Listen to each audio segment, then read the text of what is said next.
Welcome into these. That was perfect timing. I didn't like that at all. But anyway, welcome into the Sources Say podcast, your go-to Kentucky basketball and recruiting podcast on the growing KSR Podcast Network, presented by Club Blue. Club Blue is the official collective partner of the University of Kentucky. I'm your host, Jack Pilgrim of Kentucky Sports Radio. Very excited to be joined by Stephen Peake. We are on the road, driving back from Vanderbilt. A loss. It wasn't fun. Well, there were fun parts, but there were also really terrible parts that led to some pretty cool parts, and then a really, really, really ugly finish. It was weird. It was a really weird game. Stephen, you haven't been to Memorial Gym, right? No, it's both of our first times, right? I think so. That was a maze to get through. Yeah. To get to where you all, I think just telling the story about it, what your view is like, is kind of interesting because I went all the way up there to that crow's nest. It's weird. It is very weird. I liked it. It had a weird, like, high school feel to it, where you walk in, it's like you're walking down classroom hallways and stuff. It's kind of it's a really weird vibe. The outdoor, bunch of cool renovations that they've just recently done, connected to the football venue. So there's it's cool. It's an old school kind of little brother of the SEC vibe to it. I loved it. That I personally really enjoyed. I thought the setup was cool. I thought it was neat that like the court looked like a stage. Very. It actually was an old. Is opera that what it house. was? Okay, Yeah. all right.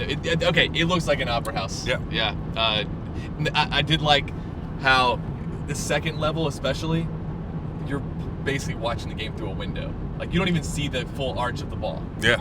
So it's very unique. I told Jack, like, I loved it, but I wouldn't want it to be like the home court of my team. It's exactly what you want to go see in, like, if you were to just describe like a hostile road environment. You would want it to be kind of that cool, intimate, just unique, not super modern. It had a historic flair to it. I enjoyed it. I liked it a lot. Didn't like the game, though. I just wish the game was better because the game kind of sucked. I really did not enjoy what we saw. Kentucky falls 74-69 for a fifth loss of the year, Stephen. There was a lot of fun back and forth to start with. No defense whatsoever to start with. It leads to kind of this fork in the road of, all right, after a ton of points, Vandy's going to keep scoring points, and then Kentucky's just going to just fall off the face of the earth. I mean, a 20-4 run to close out the first half for Vanderbilt, going down 14 at the break. It was, and I just wrote an article on this. We're doing this on the fly. Clearly, this is one figured. Let's get out. It was kind of an emotional loss, some tension flowing, and social media was kind of on fire. So we were like, hey, screw it. Let's kind of get our raw. We have 2.5 hours to heal back to Lexington, so why the hell not? But this was the 9th game of the season, Stephen, that Kentucky has fallen behind by at least 7 points in the first half in as many as 16. Yeah, and they have managed to actually win 4 of those? It was going into tonight. It was an even 4-4 split. Yeah. 4 wins, 4 losses, and then the one where you got down the most was one of the games that you won. Got down a historic comeback. The best comeback in the history of the school at halftime at 16 points out in Seattle for the Gonzaga game. Mark Pope talked about it in the press conference about, Dylan Ballard, shout out Dylan, asked him about the slow starts, and Pope did point out I didn't think we started slow. They didn't start slow. They had almost half their points came in the first 4 minutes. I mean, of the game, I thought we were trending. First half. I thought we were trending toward like a 140 to 139 finish there for a minute. If the game got to that point, where Vanderbilt was not going to be able to keep up, but unfortunately, you score 4 points in the final 8 minutes of the first half. God, and that's kind of your whole game right there, right? I mean, so now you're down 14 again, and it's like you can't keep doing this. Because clearly, you're outplaying these teams in the second half, or you're at least, in the case of the Ohio State game, they played them even, and then I know, the last couple minutes when the game was over, it just extended to 20, but they basically played them even in the second half, exerting a lot of effort to try to make up ground. And you can't keep doing this. You wrote an article about that. I think was it after the Clemson game that finally got him, or maybe not the Clemson game? No, it was Ohio State, New York City. Yeah, right. Okay, yeah. I said if you keep playing with fire, eventually you're going to get burned. And like, there's the devil's advocate as well. I mean, we won 4 of them. Like, we got down 18 in the second, 19-19 in the second half against Gonzaga. But like, again, and there is where, and we're going to just dig right into this. We're going to get right into the heat of the battle here. It was a lack of want to for so much of it for me, Stephen, where they would kind of, find a groove and build some momentum, and you get the go big blue chance. Unbelievable effort for BBN, by the way. Awesome. Unbelievable. Thank you. Gosh, that play Thank was you. rocking. I mean, it was, I have not seen a true road environment ever. I mean, I know apparently that's like a thing here at Memorial Gym where just it's a Kentucky takeover every time, but to experience that was a really, really cool thing. But you get the momentum, you get kind of just things working in your favor, and they just kind of develop this sense of content. Like, hey, we're fine. We'll who cares? Down 14. We've come back from worse. Let's go kick their ass in the second half. And to their credit, they do. And they steamroll back in early second half. That was unbelievable. I mean, you got Otega Owe taking the game over, 17 points in the second half. I mean, just dominating. Guys making shots. Ainsley Almanor, unbelievable stretch for him. And they kind of right their early wrongs, and you go, okay, cool, sweet, good job, Cats. Like, way to go. You got the momentum on your side. You got the go big blue. Hell yeah, let's finish the job. And then they're like, we got them. And then you get to that 8-minute mark where you're up by 7 points. Yeah. And then from that point forward, I mean, almost immediately they hit 2 back-to-back threes to cut it to 1. And then the rest of the way, it's a back and forth, back and forth, back and forth. And in those very key stretches, Stephen, I thought Kentucky's effort was poor. I thought the want to for, fighting for loose balls going out of bounds, and you're watching the Vanderbilt player about tear their ACL, diving for it to toss it back in bounds, calling timeout, fighting their asses off to just gut that win out. And you're watching Amari Williams, you're watching AJ Hoggard finishing at the rim, and Amari not even having the want to lift his arms above his head and block the shot as a 7-foot, 262-pound behemoth of a center doesn't have the decency to go block the shot at the rim. Pin the ball through the backboard. End the ball's life. Let the ball deflate in your hands because you have such a clear opportunity to block him at the rim, and you can't even lift. I mean, are we afraid of fouling? Like, that's the one thing I was going to say. The officiating, I thought, was this is how a game's called. Better. I know that they maybe missed some calls that were important down the stretch, but as far as like how the game was called, I thought it played into Kentucky's favor. You're down Andrew Carr. You cannot afford guys to get in foul trouble. So there weren't a lot of fouls called. I think there were 19 total fouls called in this game. And that kind of, again, like I said, played in Kentucky's favor. Otega talked about it. He liked that they were able to play that way. It was physical. They let some stuff go, but at least we didn't have to watch a start basketball game that lasts 2 hours and 40 minutes. It made the game. We got 3 of those in a stretch of 4 games. Yeah, I couldn't do it. I couldn't do it again, especially on the road.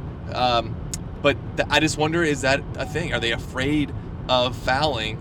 Because you've been called for so many fouls and you cannot afford. Your car says that you need to take the steering wheel. I am literally holding I can't grip it anymore. I watch your hand grip the steering wheel, so I believe you, but car doesn't. Anyway. Is that something, or I know this is something with Amari that has been brought up more than once, but I just don't get it, because that's what he did, right? It was like he was like one of the best defensive players in his conference, and it blows my mind, because for all of these guys, everybody on the team, this is a really good team. Like I love this team. Steven and I on the drive down, we were talking about like this is an all-time lovable team, because they do have just this passion, and desire to be at Kentucky and this appreciation and gratitude to be here in Lexington and to wear this jersey. So I will forever be grateful for that and just the how they embody Kentucky in such a positive way. So none of it is ever about like selfishness or like, oh, these guys are lazy. These guys, like, I never get the vibe that these guys don't or that they don't want to win. Right. I never, ever, ever feel that way. But there are times, and I still have not come up with the right word, and I've said it on the show a couple times, like it's like an entitlement to that everything is just going to work out in their favor. Like, not that they are entitled. Absolutely not. Not saying that in the slightest. But they just have this sense of everything is going to be fine. Maybe it's like like just almost play too freely and too. They trust each other too much. They trust Mark Pope too much that, hey, we're going to get this thing figured out one way or the other. It's this undying belief in one another that, like, hey, which is good, we're good. Right? When you're down 14, you need to have some of that, right? But maybe when you're up 7, you need to the urgency needs to be there before we get to a 14-point deficit. Before what, part of it is on Mark Pope for when, he, again, it's this beautiful trust and beautiful confidence. Beautiful. Where when you see the unraveling start and the rope kind of starts going, whoa, whoa, whoa, whoa, whoa, whoa, whoa, whoa, whoa, whoa, whoa, whoa. Mark Pope never calls timeout. He believes in his guys and says, hey, the ship is, the waves are hitting the ship, but hey, my captains are going to get it figured out. They're going to get the ship back on schedule, and we're going to go straight ahead and on till morning to a victory.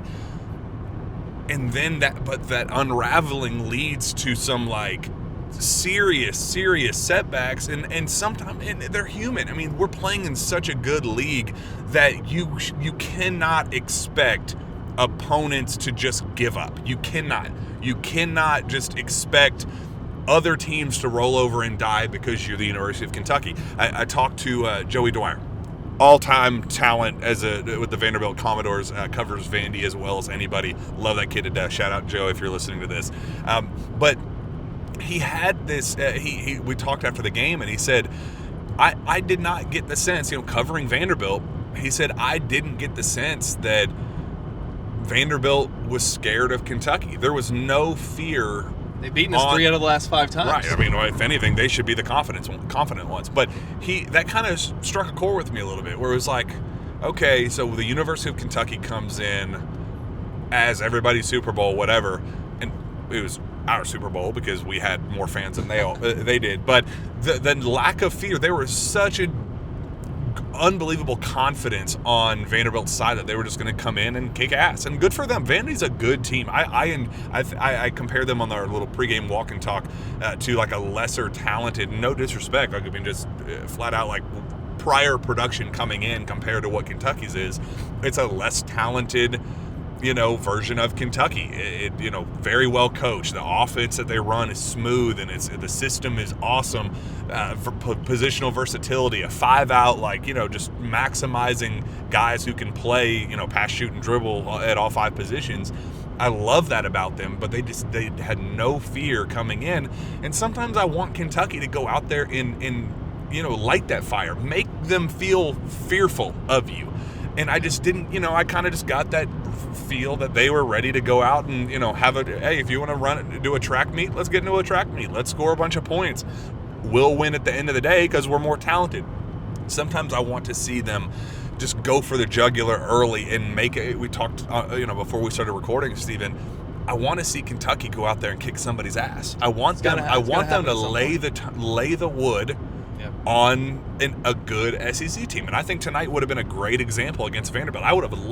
I would be on this show saying that was a statement victory for Mark Pope had we won by 20 down in Nashville, and I think they could have if they didn't play with their food early, and then unfortunately playing with fire got them burned finally. If you go and pull up these standings for the SEC, look at every single team above Kentucky right now. Every single one of them have a I think you worded it statement win, and somebody like, we already have a statement win. We beat Duke. Okay, yeah, but it's not exactly what we mean. Different, yeah. It's like those. How about a game? I don't know how you wanted to call it. How about a game where I'm not stressed out in the final 4 minutes? Because even A&M was like a 6-point game. They're at the free throw line, chance to cut it to 5, and he missed late, like 7.5 minutes to go. So I'm talking about a game where Kentucky, like you said, like beats the hell out of somebody, like not in doubt, not in question, from start to finish. They kicked ass, and that hasn't happened yet. And there's been some opportunities. Like I know the SEC now is good, and you haven't had a chance to play like South Carolina or Arkansas yet, but like you've played Clemson, they're not that good. You've played Ohio State, they're not that good, and you played Georgia and you played Vanderbilt. So like those are games that you could have had that big time, like, and that's makes me just a little concerned. I don't know that. Who cares? If you win by 1, you win by 20. Who really cares at the end of the day? But I haven't seen that like full 40 minutes yet, and it's a question that I was asking you earlier. We don't have a ton of data on this team. Some of these guys did come from mid-majors, and I love this team. Like I talked about it on the way here. I think I got to preface this a little bit because what I'm about to say, because I don't want to. We wanted the raw reaction. That's the whole point. Yeah, it's an extended rapid reaction, but sources say it. I said on the way, that locker room, like inevitably you're going to lose in the tournament. I mean, Final Four would be great, but whenever it happens, I'm going to be devastated because I like these guys. Like I love everything that they're about. I love it. I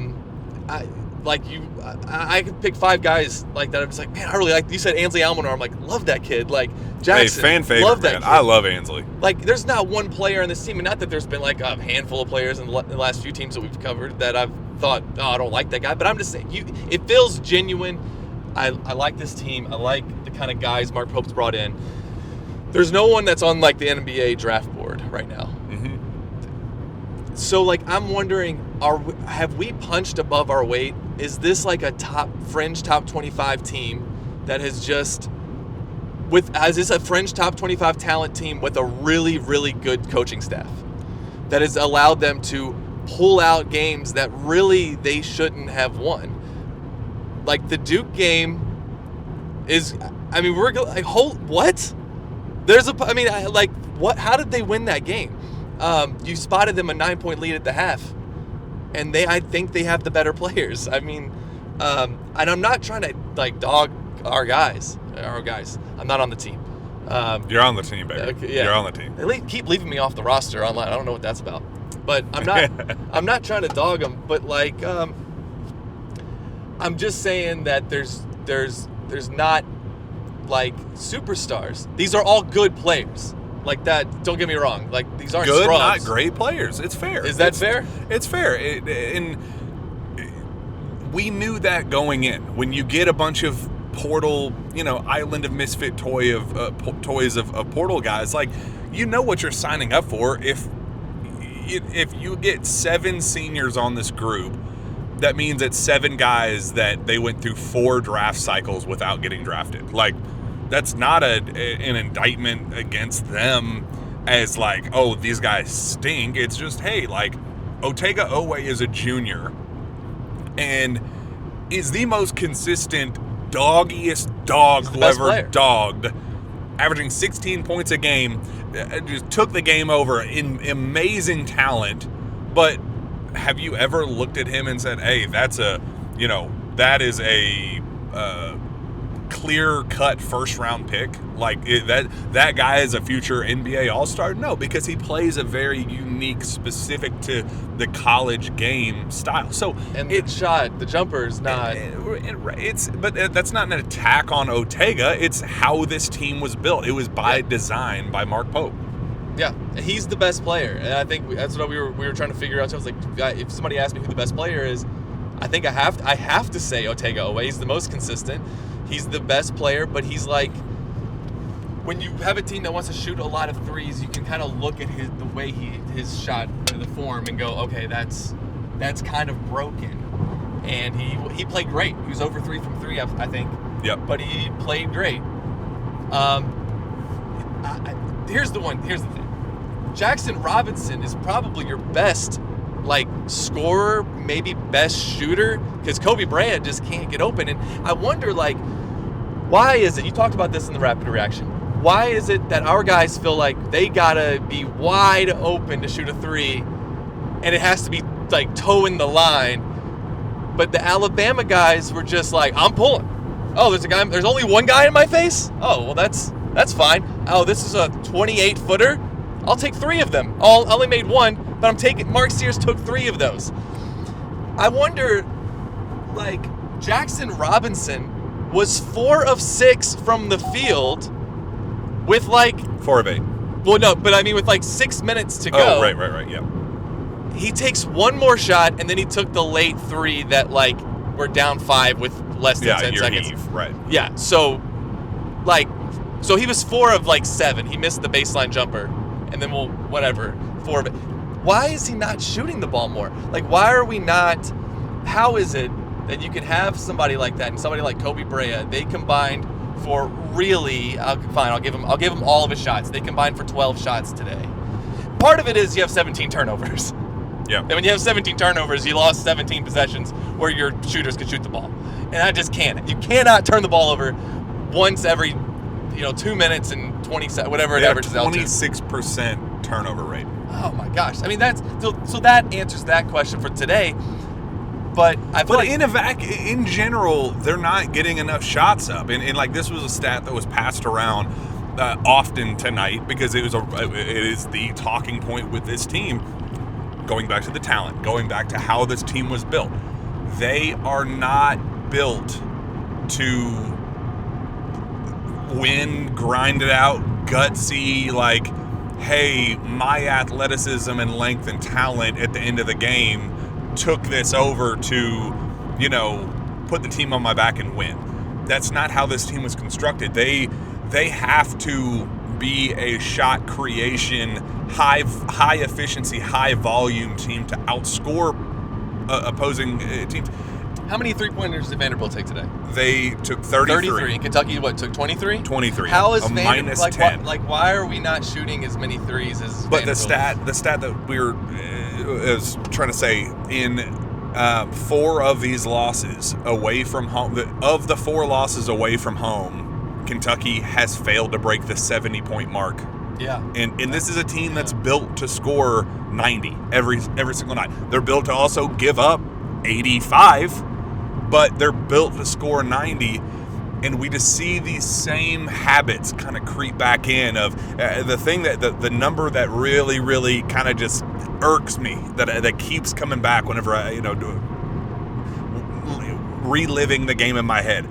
11 assists on 26 made baskets compared to the 17 turnovers, obviously, but an 11 to 17 assist turnover ratio compared to 21 assists on 29 made baskets for Vandy. I mean, that's some good shit right there. Like, that's a good ass line there for Vandy. That's a well-coached team. That was a well-oiled machine today. Credit to Vanderbilt for executing the way that they did. And even with that, there was a point in the second half where, like, they had 10 points in the first, like, 13 or 12 minutes or so.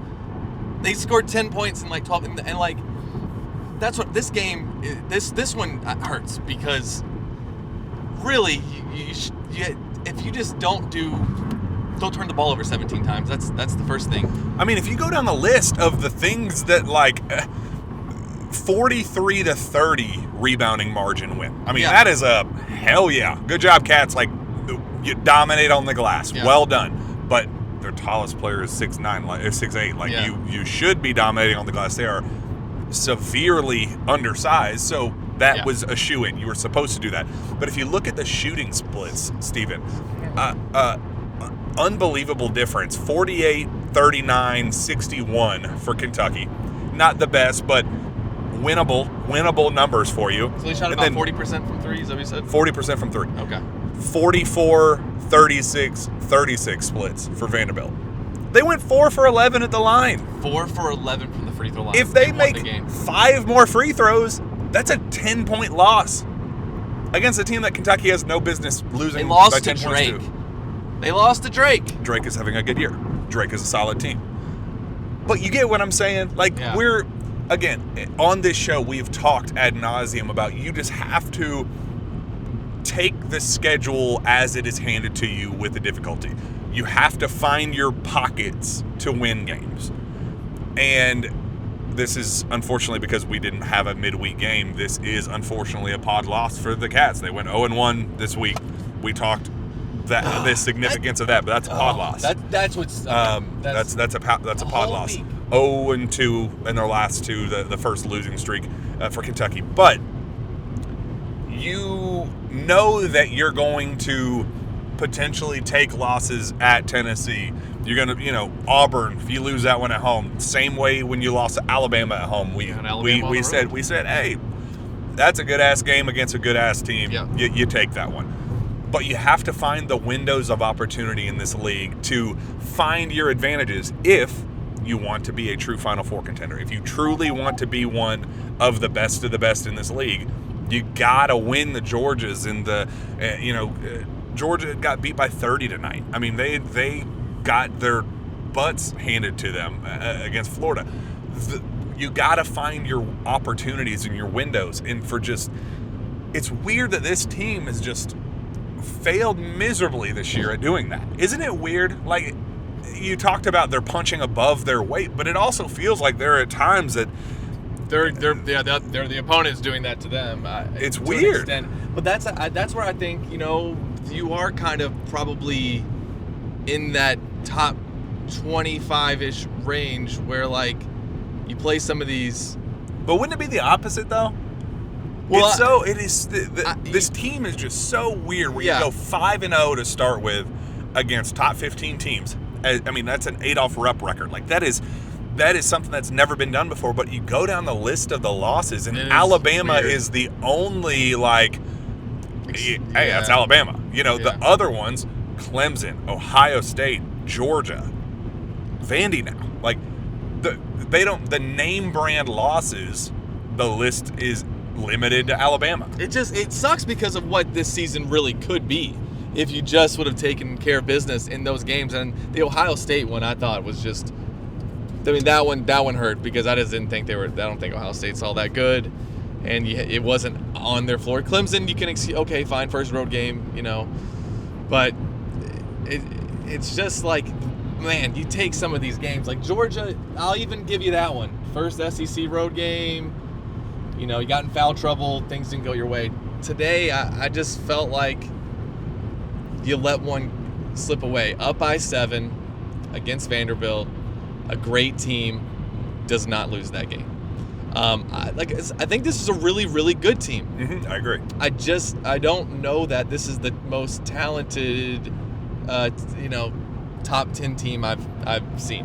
Now,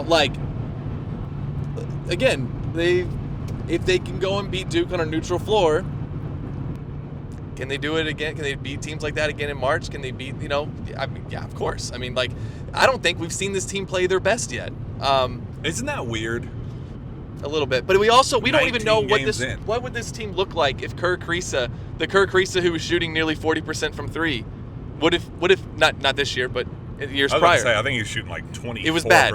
It was bad. Love the guy, but he was still waiting for his breakthrough. But maybe, I mean, it's hard to say that it would have for sure happened. But would some of these losses have happened without? But you can't. I mean, everybody's gonna go through injuries. I'm thinking about like Andrew Carr and what Pope said in the press conference about him and how long he kind of let it slip. It might be a few weeks. I don't know if that was just it was weird. Let's talk about that because depth, I think, was the biggest takeaway talking point after this one because when you're forced into lineups that include Travis Perry, Colin Chandler, Trent Noah, great minutes there for Trent Noah. Shout out Trent. fourth leading minute guy was Ainsley Allmore tonight. That's not often. That rarely happens. But And he was awesome on great. offense. Like, he was great. I will take the what Ainsley and Trent were able to do tonight. Love it. But they were clearly missing good Andrew Carr. They were not the guy that we saw against Alabama because, as Pope said tonight, they have seen kind of a regression with his back pain and how the setback. The way Pope described it was he would play a game and then kind of get sent back to zero. Like I'm not practicing for a couple weeks. I didn't know about that. The progress that he would make with his back. He would play a game and it would completely hit reset and you'd have to kind of start from scratch. That's a pretty damning line, if you ask me. Hasn't practiced in a couple weeks. Pope just kind of said that we have to, gotta find some type of growth and sustainability. He used the word sustainability tonight. Missing Andrew Carr in the worst ways. Like we talked about missing Kirk Risa and his spark and the energy and his kind of the pace of play difference that he provides. Missing him, obviously. Lamont Butler playing limited today. Good for him for gutting it out. Yeah. But that was his worst game as a Wildcat. Nothing against him. Lamont Butler is one of my favorite players in the history of Kentucky basketball. Dude is a dog. Yeah. Fights like his ass is on fire. I mean, you have to respect him. Everybody should love Lamont Butler. Love Lamont. But 6 turnovers, 4 in the second half. It's not good. Pretty brutal second half stretch in, when you get up 7 and you have the momentum on your side. A lot of those costly mistakes came in that window. 3 turnovers in the last 90 seconds for the team as a whole, but just in general, a lot of Lamont clearly not himself. Didn't finish well around the basket. Missed some, just 2 for 7 from the field. Just not a great Lamont Butler game. You missed the best version of him. You missed Andrew Carr in general, but especially good Andrew Carr because we saw what bad one looks like against Alabama, and then no Kirk Risa.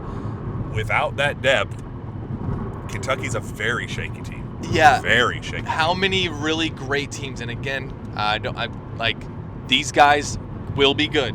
They will. How many great teams have freshmen Travis Perry, Trent Noah, and Colin Chandler on their floor? None. Yeah, that's where I get a little because Lamont was not Lamont today. That was not the Lamont Butler I watched play in the Final Four. Chandler run at point guard for that reason. He was at point? He was at point. I looked at the lineup at one time. I was like, who's running point? There was a tough stretch. I think Colin Chandler's going to be awesome. I love that kid. His story is great. I think he's going to be very good. Was not his best showing tonight.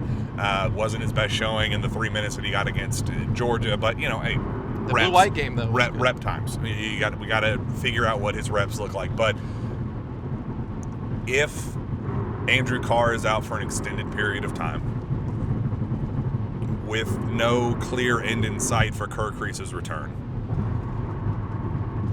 there's going to be some lumps to come. It's not going to be that, that we already knew that the lumps would likely come anyway in this SEC, but if you're missing those 2 guys... Can we pay 65? Yeah, this is insane. This is crazy. Where are my tax dollars going? This is just... we know that... Jesus!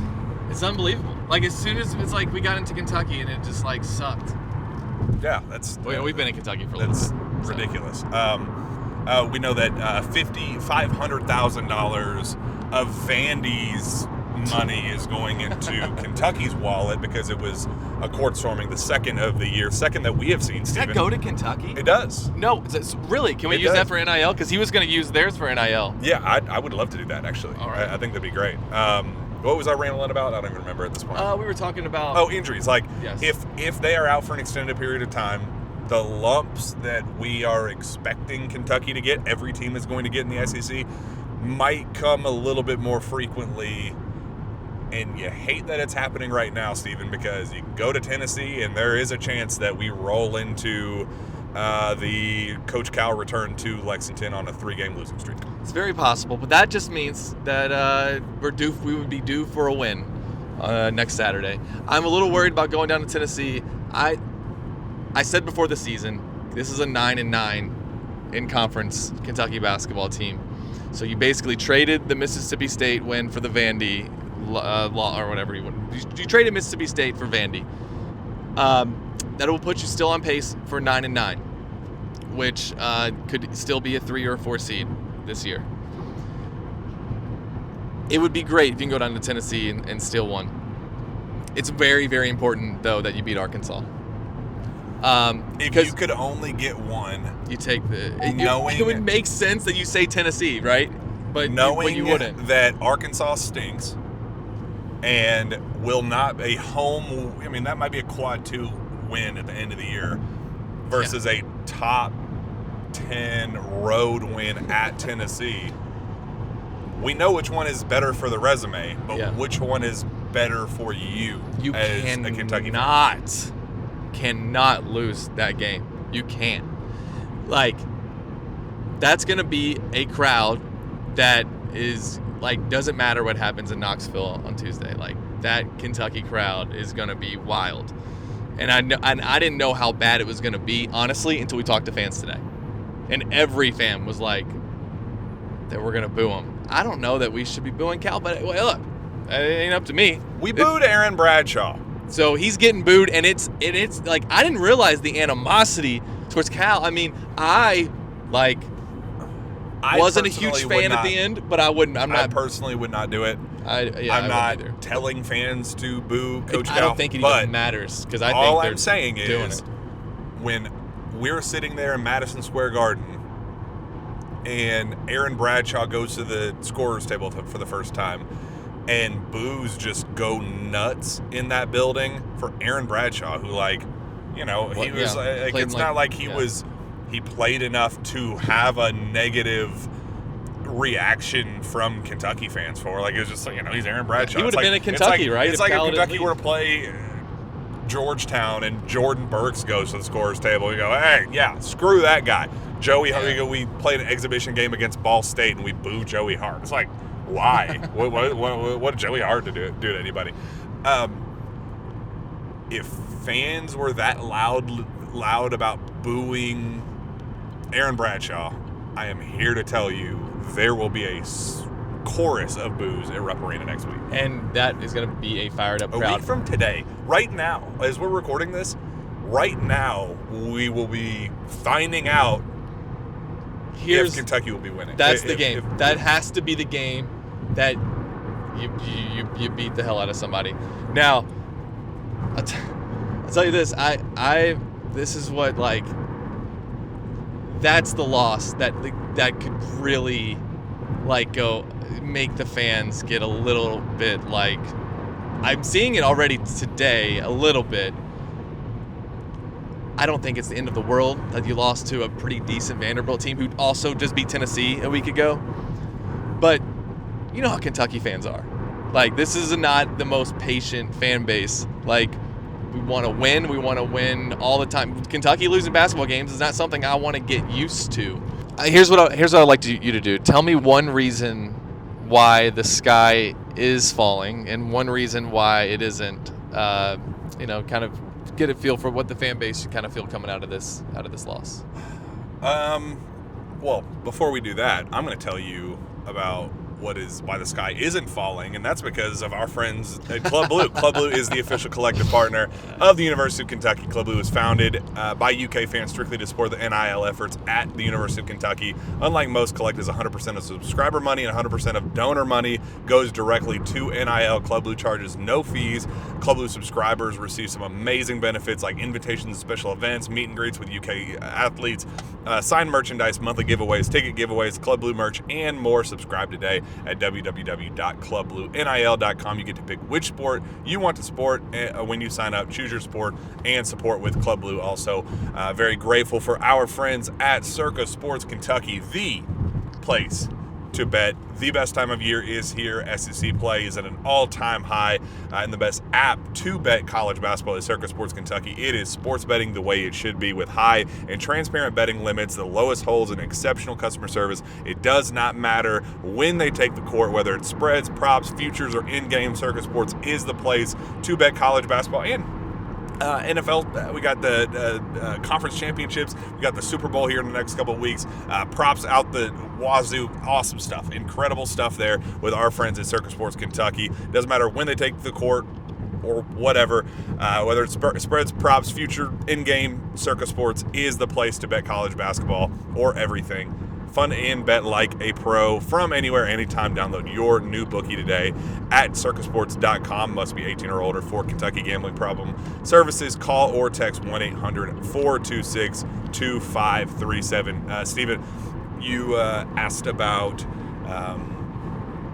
why the sky is falling, why the sky is not falling. I'll start with why the sky is falling. I feel like we'll go negative and end positively. Depth is a real issue. Injury concerns are a real issue. And if Andrew Carr doesn't get his stuff figured out with his back, and it extends and it lingers into the depths of SEC play, and we get into, SEC tournament, we get into the postseason, and it's not cleared up. He's just such a high floor guy. He's a guy that, sets a tone. When we need a big bucket against Duke, he was the guy. He's the stabilizer with a lot of what Kentucky does. And I think if you want this team to have a chance at a Final Four, have a chance at getting to just making things interesting and March, I don't think you can do that without Andrew Carr. So yeah, I'll be honest, if this turns into a long-term thing, I don't think that Kentucky will be able to go to a Final Four. I don't think they'll be able to, work some postseason magic. Same applies to Kirk Kriisa to, a lesser extent. I think they were able to ride the wave with him being out this long. I do think that they'll be able to continue to do that. But those two together being out is painful. That's pretty rough. And then Lamont, obviously, if we get tonight's version of Lamont instead of Louisville Lamont, then I think that it's going to be similar issues. Making a U-turn right here because we went on the wrong exit, just in case.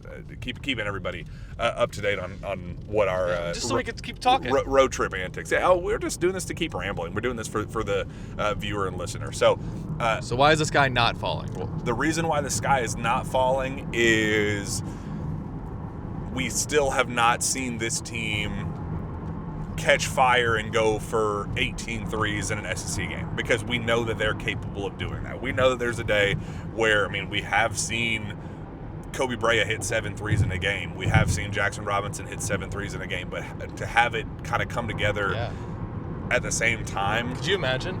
That could happen. That could happen Tuesday, and nobody would think a single thing about it. So you just kind of always have to have that in your back pocket with this team and just never count them out. And that's why, that sometimes those are the teams that make magic in March. Like, they get hot at the right time, and when Mark Pope says, we could find ourselves down by a couple baskets and then rattle off 4 straight threes and the game's over. Like, this is a team that's capable of doing that. So counting them out, again, we have that stat for a reason, where they found themselves down 7 on 9 separate occasions, and they've still won 4 of them. They should have won a couple. The only one that they really didn't come close to winning was the Ohio State one. So this team, you can never count them out. We have not seen them make shots at an elite level, and I just think there are too many pieces, too much balance where Otega can give you a night. Jackson can give you a night. Ansley Almanor can give you a night. Amari Williams, when he's not, the highs, I would just wish the highs weren't as high and the lows weren't as low. A little more balance there, but he's capable as well. Way too many pieces to not believe that this team can't make a splash. So a lot more opportunities to right the ship. One loss here does not mean they can't go win in Knoxville, that they can't, turn this 2-game losing streak into a 2-game winning streak and go beat, the two of the biggest games on the schedule. The first biggest game on the schedule being on Saturday against Arkansas. Win those 2, and we're back. Win one of them, and we're back on track, and fans are all in and back super excited. So there's never, never time to lose sleep. There's never time to, get your, feel sorry for yourself in this league. This is a league where you have to have short-term memory. That can lead to some long-term slip-ups and some losing some long-term momentum, but it also gives you the chance to respond almost immediately. And I think we have a chance to do that this week. Yeah, and I just kind of bring it back, to wrap this up like full circle. I thought that Kentucky had several opportunities to win this game, and if so many things could have gone differently, and they do win this game. One of the things I wanted to ask you about, there's and it is not specific to the Vanderbilt game, but it did happen several times. Why is it, Jack, that? See, you thought we were done talking about this game, but I took the wrong turn so that we could keep talking about it. We're good, baby. We're good. I don't. I'm gonna be honest. Like, this sucks. I hate Kentucky losing games, and I know I'm gonna like watch this full thing back and just be like, if we just would have not thrown the ball away that time. Each of the 17 times that happens. But 17 turnovers. We get the ball into the paint sometimes, and I am in my head screaming, don't, please don't do. And then I know you're gonna do it. You're ball faking a lot. You really want to shoot. I can see it, and it doesn't. And I just want, like, it's been a theme with like we've kind of talked. You're making like these shots, taking some of these shots. That's like, is that what you want in this big of a situation? We want a one-handed 14-footer. So, is there a point where sometimes from a one-handed 7-footer? Yeah, I wasn't gonna mention who it was, but like, it's like, is that what I like? We have I think we have smart players. I just wonder if like, are guys trying to do too much? It's the shot creation issue that we're talking about. When we talk about, yes, I know that the 17 turnovers and the possessions and what leads to the lower field goal numbers, we get that. But part of the reason why you get only 23 threes in a night and only 54 shots in a night compared to 66 and 33 for the opponent, who still had some turnovers on their end too. So it's not like they were totally perfect. And we got some offensive rebounds also. Only 5 turnovers. God, Vanderbilt had they played great. That was a good game for Vanderbilt. But we also got some offensive boards that it's the shot creation. It is the fact that we duck our head in and say, I'm going to take this game over myself, instead of trusting that, hey, if we run our offense the way we know we're capable of doing, the way our coaches have coached us to do, we can find a better shot than an Amari Williams jump hook from 14 feet away. We have seen some of the most masterful offensive sets in the history of Kentucky basketball through these first 19 games.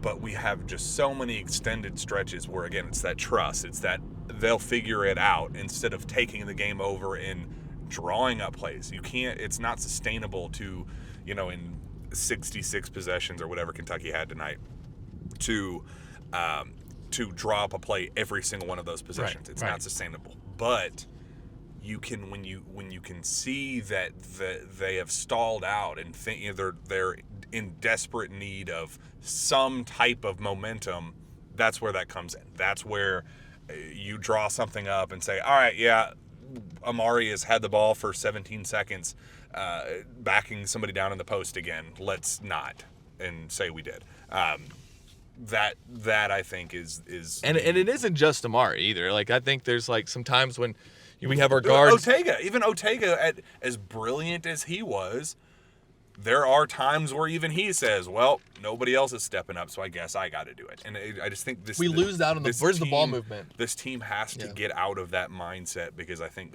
with them at their worst, again, this is not a dribble drive team, but dribble drive teams do have that capability of work the ball around to get downhill. And then whoever is feeling themselves, or whoever is, has the opportune matchup or whatever, that's when they attack and look to go down, push it downhill and score around the basket. Like, that's what made, when you got elite athletes for John Calipari in that dribble drive, like that's when you saw the John Walls and go down a list of the best of the best to do it. This team is not built that way, but when they try to play that way, the talent differentials start showing up, and they are not capable of playing that style. You have the coaches and you have the system for a reason. Why not use it? Like, why not put yourself in a position? I wish the coaches would. I know that they have would speak up and know when to step in and say, "Oh yeah, okay, all right, I'll get us back on track." I think that Pope has the trust is great, the confidence is great, but sometimes I wish he would step in and know when to use his voice. Yeah. And is that, I mean, I know that they address some of this stuff, and Pope, usually I leave his press conferences feeling pretty good, like I did today, because he says, there's stuff that we got to get right, and we're going to go back and fix it. And I trust that it's a different type of feeling after a loss, that I do believe that this coaching staff is going to go to the drawing board, they're going to go look at the film, and they're going to make adjustments. And I think biggest thing, got to get guys healthy, and it sucks that you only get a couple days to get Lamont Butler feeling a little bit better, because you're obviously going to need him. So it's a tough loss, but it only feels tough because, like, first of all, you weren't full strength. I don't think it's like a bad loss. Like, it's not a quad one loss. No. It's just that you needed this, be able to steal this one with the kind of roster that you have right now, because you're not guaranteed any wins in this league. Mm-hmm. South Carolina has taken so many teams to the buzzer. Every time I watch them play, I'm like, dude, I just know that we're going to be in the same position, and we're going to be on the heels. At least, yeah, but I would not want to play them in Columbia. No, I would be like, oh, well, that would be their first win. I mean, but all in all, like, this is a disappointing loss. No, I think it's more disappointing because they had a week to prepare for it. And I think, like, if this was a John Calipari coached 16th season and they lost this game that was on their schedule, we would be like, you had a week to prepare and you got down by 14 in the first 20 minutes. So we're not saying that right now, really, because there are injuries and there's, and these 17 turnovers, and Pope didn't turn the ball over and nobody on the coaching staff did that. But yeah, you did have a week to prepare for this Vanderbilt team, and you actually came out playing pretty well, offensively. Yeah, but we are back in Louisville, though. We are. Hopefully, the Cats are back on Tuesday. We will be back in this car, driving down to Knoxville to do the exact same thing on Tuesday. Hopefully, this team is good enough to go win in Knoxville. I know it sounds crazy. I know, like, the sky is falling because we just took a loss to, against a team of, 15 point guards. 6'8" was they're gimmicky and, all that. I get that. But this team is capable. Mm-hmm. They're good. Maybe not great. Could be great, but there's always the good. Potential to be great. There is. I like how you said that. There's a potential to be great. But always good. And they can go down to Knoxville, win that game. They could also get their teeth knocked in and lose by 30. I do really well in Knoxville. Knock on wood. I do really well. Why would you say that out loud? Well, because I was going to say I do terrible in Nashville. Yeah. So if I'm going to jinx one, I think you can only jinx one. Double jinxes, can't do that, right? Yeah. So I'm jinxing the Nashville one when we go back down there for the SEC tournament. I've gone to see Kentucky play 3 basketball games in the city of Nashville. They haven't won any of them, and they've lost to Vanderbilt twice. I hate Vanderbilt. I appreciate Vanderbilt. They're the cute little brother, but I've really hated them recently. So, bad loss, good fine loss, but like bad feeling loss. Yeah. Got to regroup. Got to get back on track. Tuesday is a huge opportunity.